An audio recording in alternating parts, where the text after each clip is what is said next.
ओम श्री गुरु सत्ताय नमः। सभी को प्रणाम।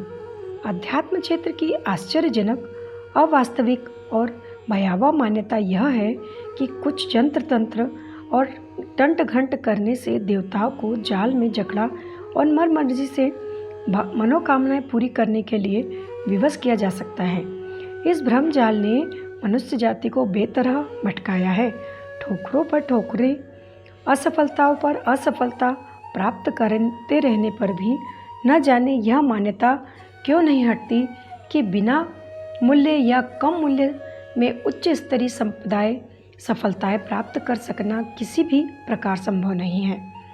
देवताओं को न जाने क्यों लोगों ने इतना हेय स्तर मान लिया है कि किसी भी पात्रता प्रामाणिकता परखे बिना मात्र पूजा उपचार के अथवा ऐसे ही गिड़गिड़ाने नाक रगड़ने के बदले मांगे हुए वरदान बरसाने के लिए तैयार बैठे रहते हैं। यदि वस्तुतः ऐसा होता तो उसे अदृश्य जगत की अराजकता, अंधेरगर्दी के अतिरिक्त और क्या नाम दिया जाता, जहाँ पात्रता पराक्रम की कोई आवश्यकता न समझी जाए, मात्र छल भरी मनुहार ही अपनाने भर से उल्लू सीधा होता रहे, तो उसे क्या कहा जाए और समझा जाए, यह विज्ञजनों का विचारणीय विषय है। पूजा की जादुई क्षमता गिड़गिड़ाने भर से मनचाही संपदा किस आधार पर सही मानी जाती है, इसका कोई तुक किसी भी प्रकार नहीं बैठता।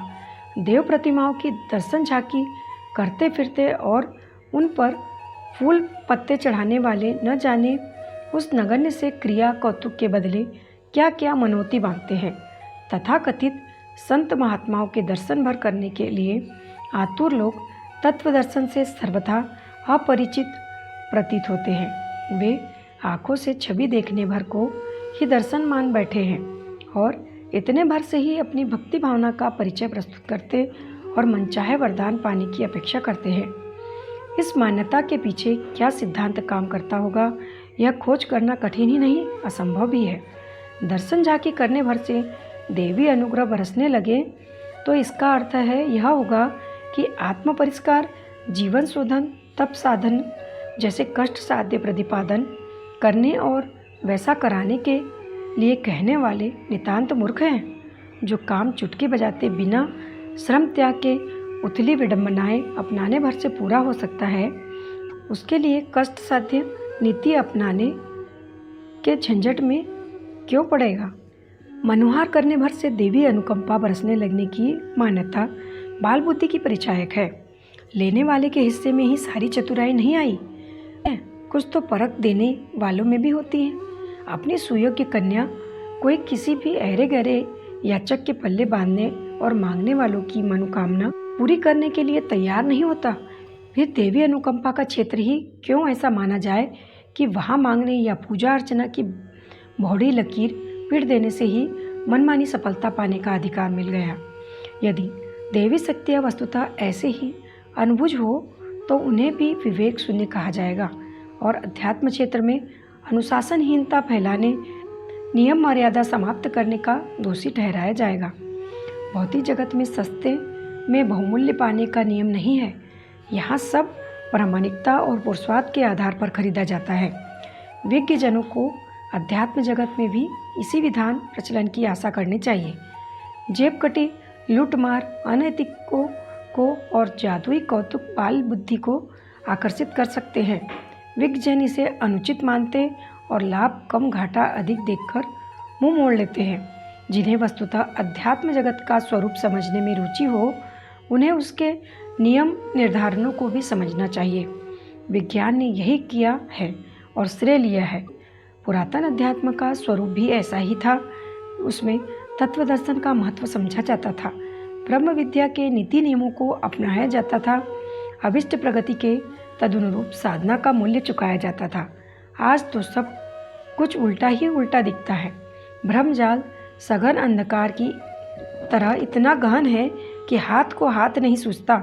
लूट मार के लिए आतुर लोग अपने को भक्त कहते हैं और भक्ति के प्रतिफल का दावेदार मानते हैं। मनोकामना पूर्ण न होने पर गाली देने से लेकर अश्रद्धा व्यक्त करने में उग्र रूप धारण करते देखे जाते हैं। प्रचलित मान्यताओं को क्या कहा जाए, उनके प्रचलन का क्या आधार खोजा जाए। और उन्हें अपनाने वालों को बुद्धिमान अबुद्धिमान क्या कहा जाए, कुछ कहते नहीं बनता। समझ कुछ काम ही नहीं करती।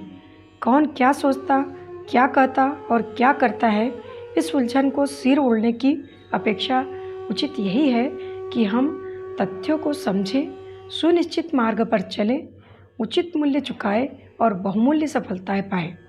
इन हे प्रचलित मान्यताओं का आश्रय लेने और महत्व देने से कुछ नहीं बनेगा।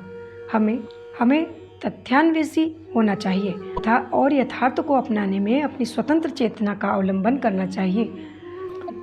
लोग क्या कहते हैं और क्या करते हैं, इस जंजाल में उलझने का अर्थ अंधी भीड़ों के पीछे चल पड़ना है और अंततः अपने को भी उसी गर्त में गिराकर वैसी ही दुर्गति करा लेना है।